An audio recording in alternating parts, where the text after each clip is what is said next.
Assalamualaikum warahmatullahi wabarakatuh. Perkenalkan, nama saya Anissa Dia Sri Rejeki dari kelas PJKR 3A. Di sini saya akan menjelaskan tentang Pancasila sebagai dasar nilai pengembangan ilmu. A. Pengertian dan pentingnya Pancasila sebagai dasar nilai pengembangan ilmu. Pancasila sebagai dasar nilai pengembangan ilmu artinya kelima sila Pancasila merupakan pegangan dan pedoman dalam pengembangan ilmu pengetahuan dan teknologi. Pentingnya Pancasila sebagai dasar nilai pengembangan ilmu bagi mahasiswa adalah untuk memperlibatkan peran Pancasila sebagai rambu-rambu normatif bagi pengembangan ilmu pengetahuan di Indonesia. B. Ilmu dalam perspektif historis. Ilmu pengetahuan berkembang melangkah secara bertahap menurut dekade wahyu dalam menciptakan zamannya, dimulai dari zaman 1, zaman pra-Yunani kuno, disebut juga zaman batu. Kedua, zaman Yunani kuno. Yunani pada masa itu dianggap sebagai gudang ilmu dan filsafat, karena bangsa Yunani pada masa itu tidak mempercayai mitologi. 3. Zaman abad pertengahan. Para ilmuwan pada masa ini hampir semua adalah para teolog, sehingga aktivitas ilmiah terkait dengan aktivitas keagamaan. 4. Zaman Renaissance. Ditandai sebagai era kebangkitan kembali pemikiran yang bebas dari dogma-dogma agama.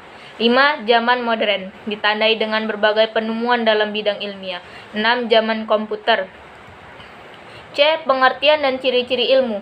Ilmu pengetahuan diambil dari kata bahasa Inggris science yang berasal dari bahasa Latin scienti dari bentuk kata kerja skill yang berarti mempelajari, mengetahui. Pertumbuhan selanjutnya, pengertian ilmu mengalami perluasan arti sehingga menunjuk pada segenap pengetahuan sistematik.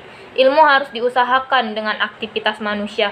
Aktivitas itu harus dilaksanakan dengan metode tertentu, dan akhirnya aktivitas metode itu mendatangkan pengetahuan yang sistematis. D. Pilar-pilar penyangga bagi eksistensi ilmu. Kekuatan bangunan ilmu terletak sejumlah pilar-pilarnya, yaitu pilar ontologi, epistemologi, dan aksiologi. Ketiga pilar tersebut dinamakan pilar-pilar filosofis keilmuan, berfungsi sebagai penyangga, penguat, dan bersifat integral.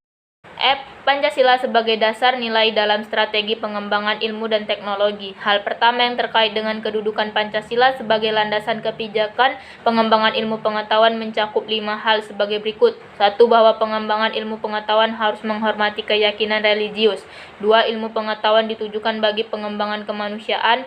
Ketiga, iptek merupakan unsur yang menghomogenisasikan budaya sehingga merupakan unsur yang mempersatukan dan memungkinkan komunikasi.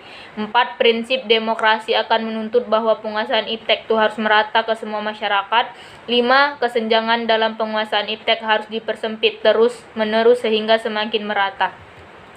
Mungkin hanya itu yang bisa saya sampaikan. Sekian dan terima kasih.